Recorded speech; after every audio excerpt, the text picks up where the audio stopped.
Good evening, good morning, good afternoon, good day. Welcome to Noetic. I am CJ, and I am joined by Jordan.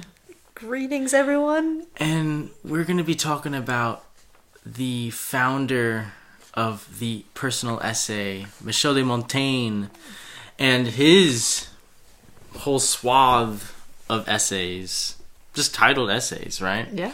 And we're dealing with one essay in particular here today, and that's going to be chapter 11 of the first book of essays, and that is of prognostications. And Jordan is going to lead this little discussion on prognostications, and we're going to dive into what Montaigne thinks and go from there and see what we can divulge from this. Yeah. So I'll let you start. Sure. So I think that for my own edification, I wanted to look up what the heck prognostication meant. Yeah. So it means the action of foretelling or prophesizing future events, or it just means a prophecy. Okay.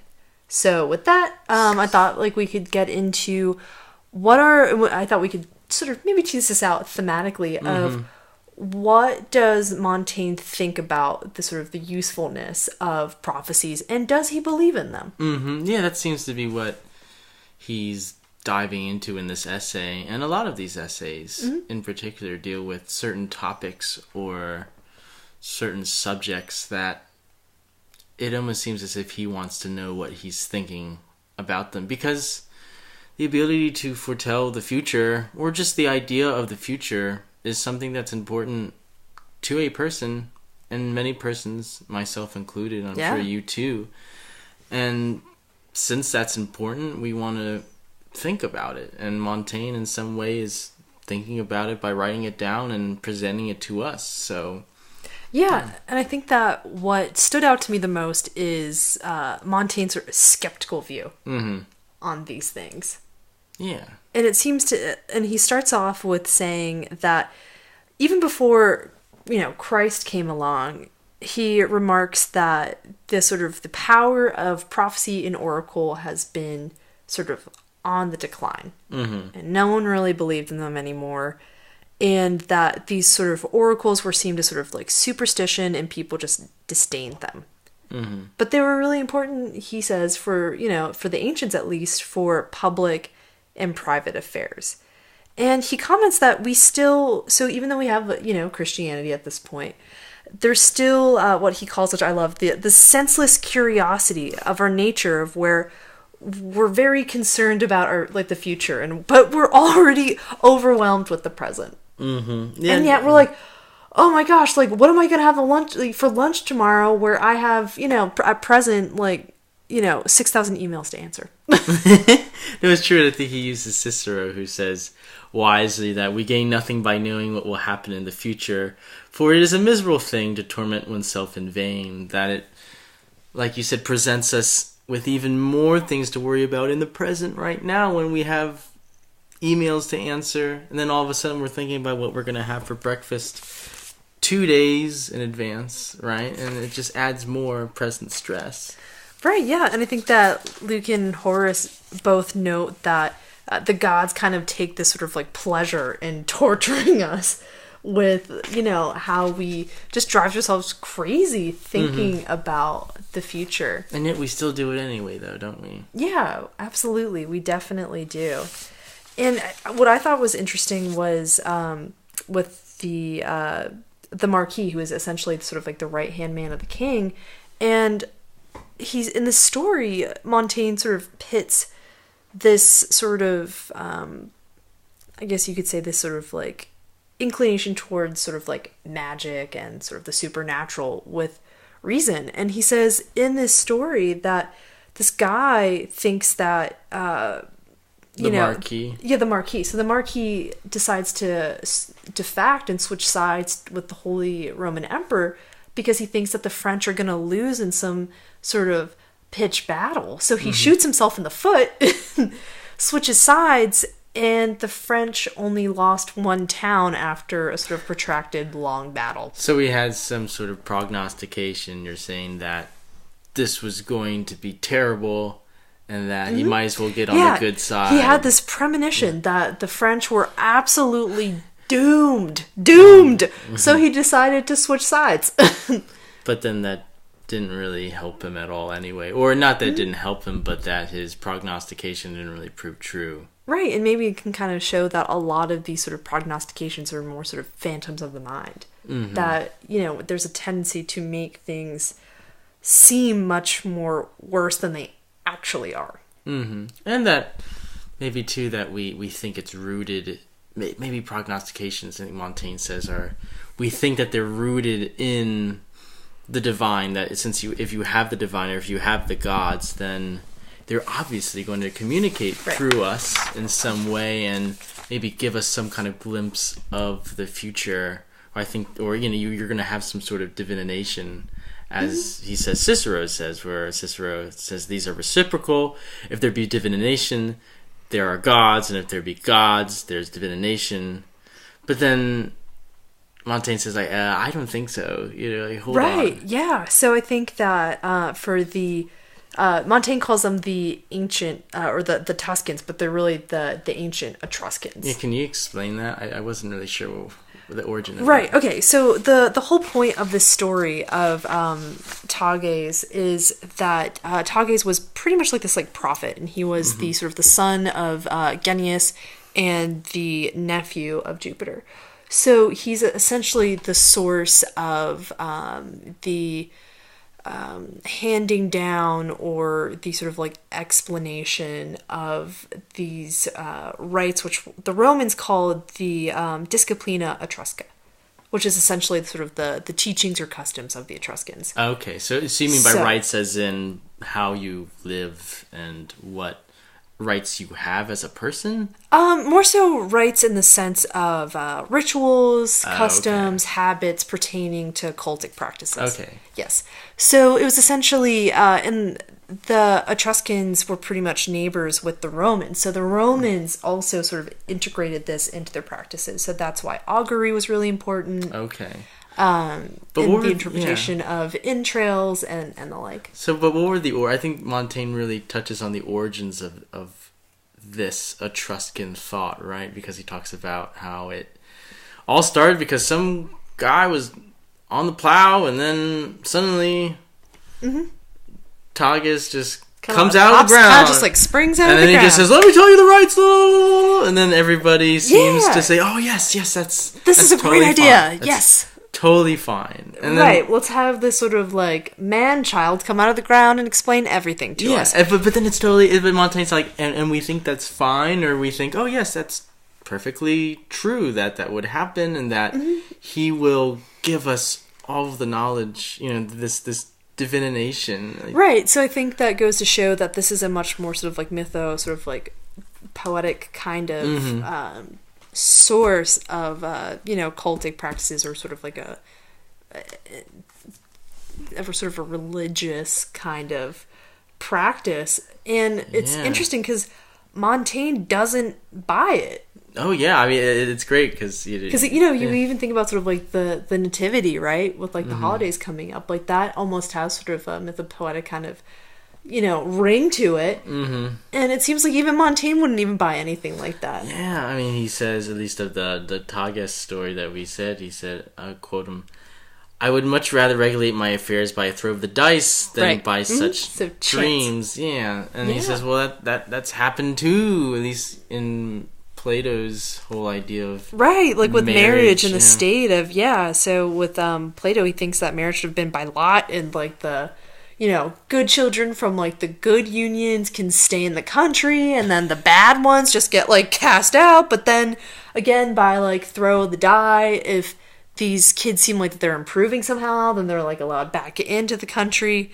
But it keeps going, I think, back to this idea of being able to explain these things by some sort of, or you can use divination, or chance almost becomes a divination, where it says, oh yes, of course, that makes perfect sense that it would be this way. And I think he goes on to talk about the almanacs, right? Right, yeah. And I think that he makes a really good point that he says there are a lot of good people out there, but there are a lot of good people that waste their time and energy with divination. So that's why I think that he sort of points to a lot of philosophers that say, this is kind of silly. Mm-hmm. And maybe we shouldn't do this. And that good people, I suppose, would use almanacs or anything like that, right? Mm-hmm. That, okay, well... But what's the justification, though, right? Is that sometimes they work. Yeah, exactly. So that sometimes they work, but then Montaigne also makes the excellent point that there's a tendency for people to play up that minority, right? Mm-hmm. Of those success stories. And CJ, would you like to give the votive tablet story? Yeah, Montaigne, to go with this example, because we're dealing with this idea that, okay, what of the things that were right, that were totally correct, that these divinations predicted such and such was going to happen, or that since I followed such divination, good things started to happen. And Montaigne says, well, if you try to hit a target every day, you're gonna hit it maybe once, right? Or that a wrong clock is right twice a day, but we don't seem to take into account all the times where it's wrong.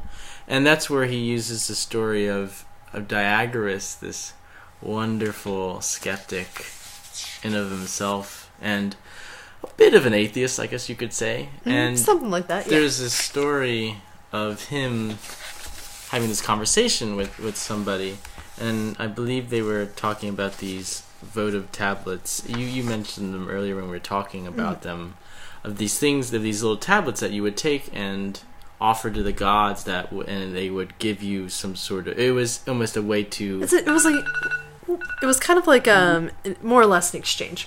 An exchange, okay. That you would give this tablet to the gods in order for you to... get something back. Okay. Like not dying in this case. Right, because in this one particular tablet, there was a person praying on a ship that was getting tormented, and in this particular story, the person survives the shipwreck because they prayed to the gods. So this tablet was represented as sort of thing saying, well, if you make it, if you can just give me the chance to survive any kind of I'll offer you terrible thing. This and this. Yeah. Mm-hmm. Yeah. So this one guy talks to Diagoras, who's skeptical of God, and says, well, isn't this an example of the gods existing? If they can help us to survive shipwrecks, if you just pray to them, isn't that worthy of attention? And Diagoras says, okay, that's great, but what of the tablets of the people that prayed to the gods and didn't survive the shipwreck? Wouldn't there be more examples of that, right? Yeah. So it goes with what you're talking about, Jordan, this idea that, okay, we seem to highlight the minority, the times where it does work, and we make that the ultimate justification of these prognostications. Right. But Montaigne says, well, people like Diagoras and others, as you have mentioned, as Montaigne's mentioned, need to emphasize the point that these are, again, the minority. Right. And that we seem to just highlight those as the universal, even if they are just little particulars. Right. And I think it's interesting, too, because Montaigne does address the sort of psychological or that emotional impulse to search for answers or solutions or find comfort when fortune just leaves you at a complete loss, or like just completely aghast at the events that are happening to you. Yeah, I mean, just like you have that example of... Yeah, so I thought this is one example from Livy that I read that I thought I would include in our talk today to kind of help us understand the sort of like this panic and why people might resort to magic to sort of negotiate with the powers that be. And so this is Livy writing on an outbreak of scabies that happened in 429 BCE. All manner of religio, mostly foreign, overcame them. People's imaginations were overwhelmed with the superstitio spread by individuals who, in order to make themselves rich, introduced novel forms of sacrifice and divination into private houses until the collapse of public shame reached the ears of the government. The government sent the ideals who issued a proclamation that only Roman gods might be worshipped, and only in a Roman manner. So there's this sense that in panic, people all of a sudden just turn to anything, not even the Roman gods, where they have to, I guess the government has to go and control and say, wait, hold on. Like, everyone calm down. Everyone remain calm. Right, don't give up on our Roman gods. But it seems like everybody has to just go to something. Right, yeah. Any kind of thing to give them some sort of sense of security or relief, or make people feel like that they have some sort of control. Because what this sort of religio is in this context, it's like this intense just anxiety of not being right with the gods, in that sort of panic of, oh, we've crossed some bounds, what do we do? And then the only and way and I mean, it kind of goes to show too, when people feel like that they're completely at sea, you know what I mean, with this sort of stuff, that that they're willing to turn to people who are kind of willing to loosely interpret things to kind of make a quick buck.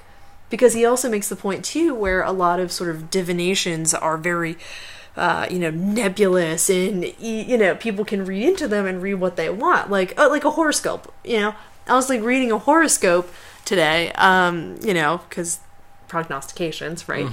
And it, something had said, oh, well, your career is going to be on the upswing. And of course, that's what I want to hear. It's, oh, well, you're going to come into conflict with someone. And when, of course, it's that vague, you're like, oh, yeah, like I did have a going back text and forth exchange with my sister, so and that, I mean, so that's the sort of thing where it's, like with horoscopes, like they're pretty vague, and then you read into it.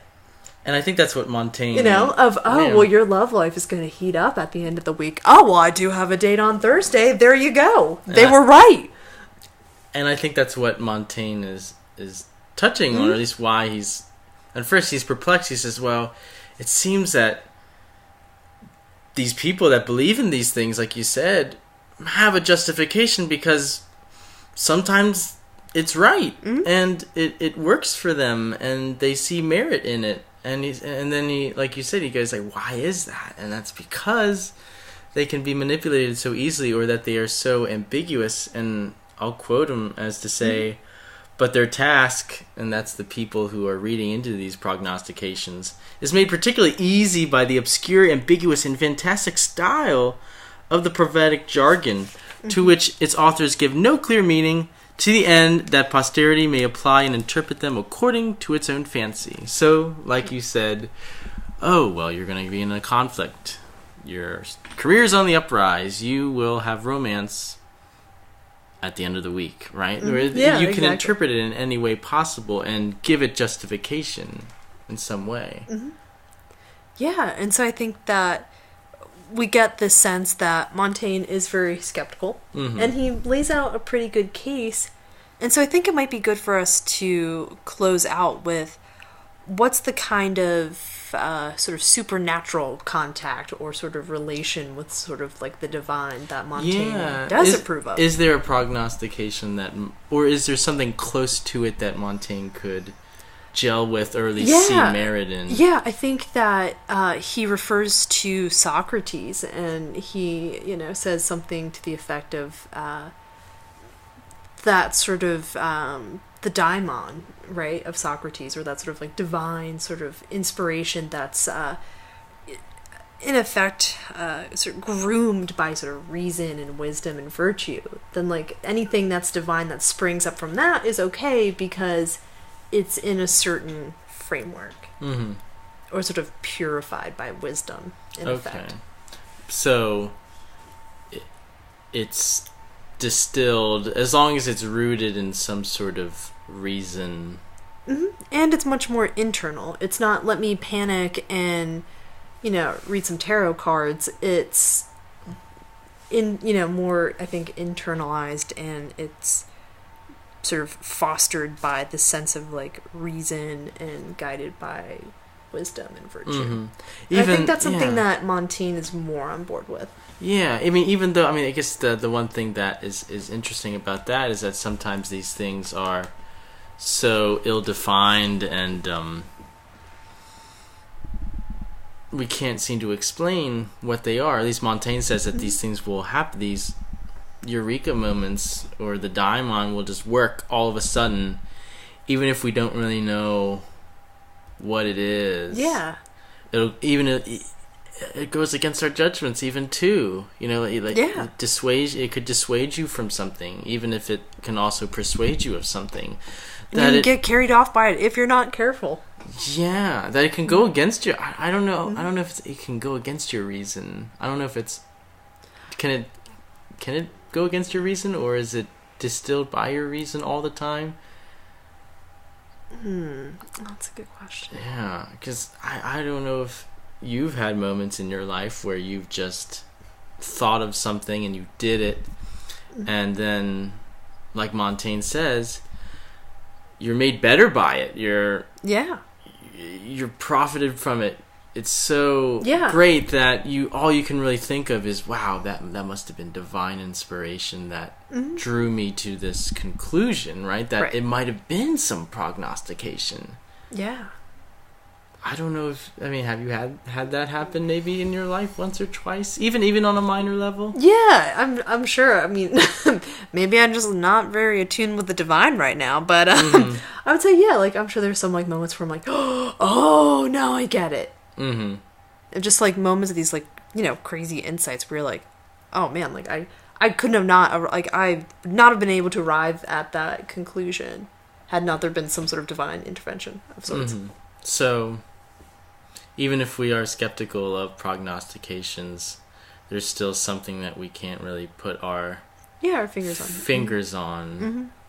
And then maybe that's what Montaigne leaves us with, is this idea that, okay, we can be skeptic of it, rightfully so, and yet there's even a limit to our skepticism or our knowledge of and our what reason. Happens. So I think that Montaigne approached this with a very even keel of, you know, don't get too swept up by the tide, but also appreciate that there are things that are out of your control and out of our realm of understanding. Mm-hmm. And that can, like the prognostications, lead us happily and give us direction in a positive way.